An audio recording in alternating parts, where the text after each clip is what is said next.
इसीलिए अब हम लोगों को ये बताने भी जा रहे हैं, और जो एनजीओज हैं, जर्नलिस्ट हैं, किसान हैं, छोटे मोटे व्यापारी हैं, दलित हैं और पिछड़े हुए वर्ग के लोग हैं और इंटेलेक्चुअल्स हैं और जो ट्राइबल सेक्शन, ये सब लोग जुड़ जाते हैं रास्ते में और मिलते हैं।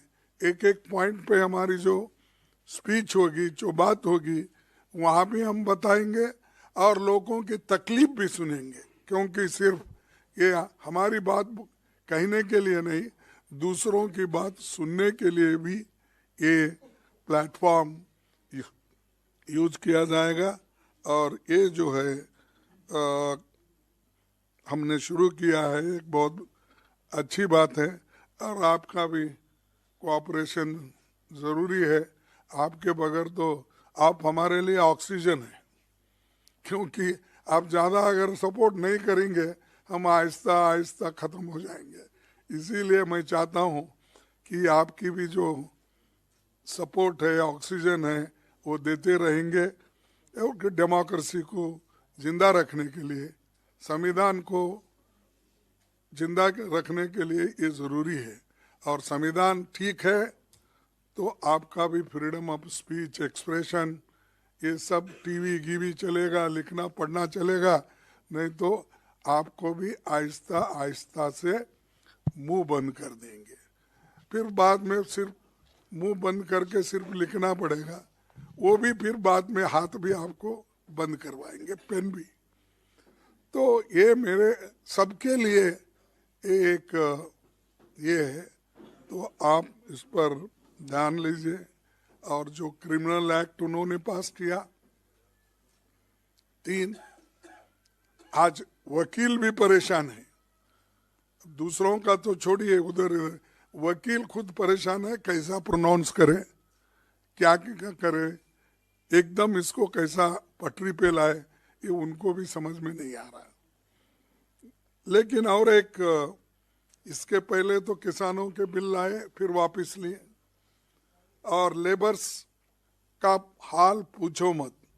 मैं अच्छा जानता हूं कि लेबर के लिए तो इस सरकार में कोई जगह नहीं है।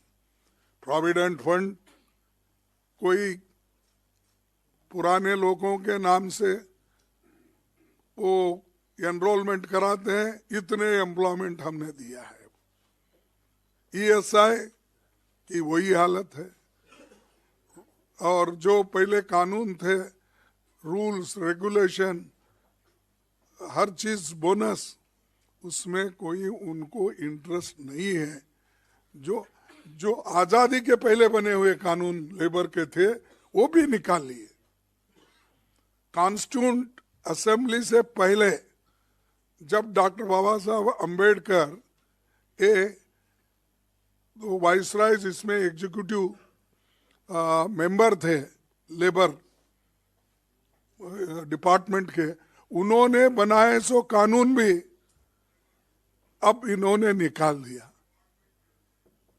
आजादी के बाद जो आए थे वो भी निकाल दिया।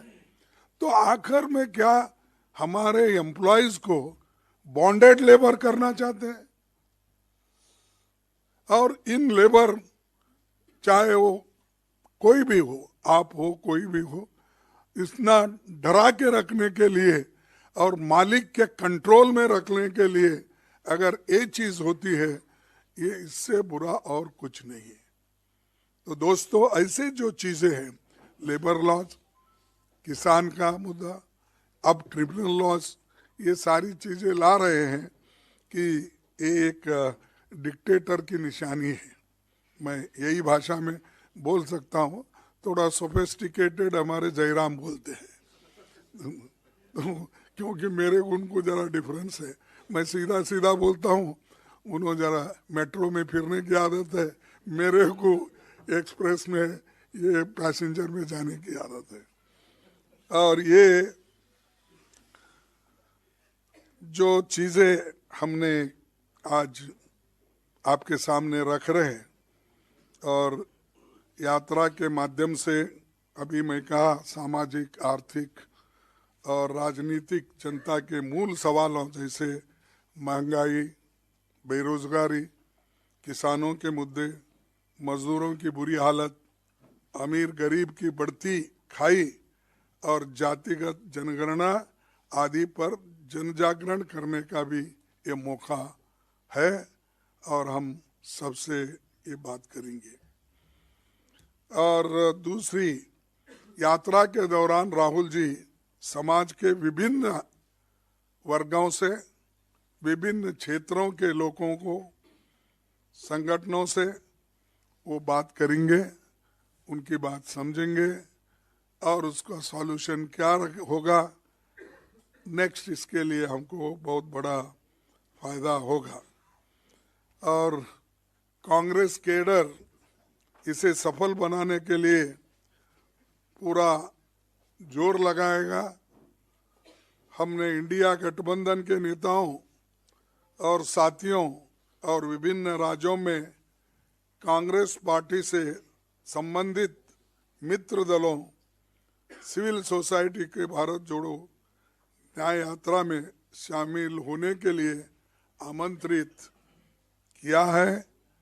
मोस्टली वो भी ज्वाइन हो जाएंगे और जिस जिस जगह वो उनकी भेंट होगी वहाँ पर भी बातचीत करेंगे। ये फिर अब मैं आप सबको आमंत्रित करता हूँ कि इसमें सभी लोग जुड़ जाए। और एक बात है कि पहले तो हमने कन्याकुमारी से कश्मीर तक सारे यूटी और स्टेट से हमने बहुत तैयारी के साथ करी थी और उसमें बड़ा यश मिला। वैसा ही हम चाहते हैं कि इस अपने यात्रा में भी हमको वही सफलता मिलेगी। नमस्कार, दुनिया दी बेहतरीन कैथ लैब वाइट मेडिकल कॉलेज एंड हॉस्पिटल बुंगल से एस्टैब्लिश हो गई है। सीधा वाइट मेडिकल कॉलेज आओ, इलाज कराओ, सलारिया तोड़ा प्रात तोड़े दुख से हाजिर है। धन्यवाद।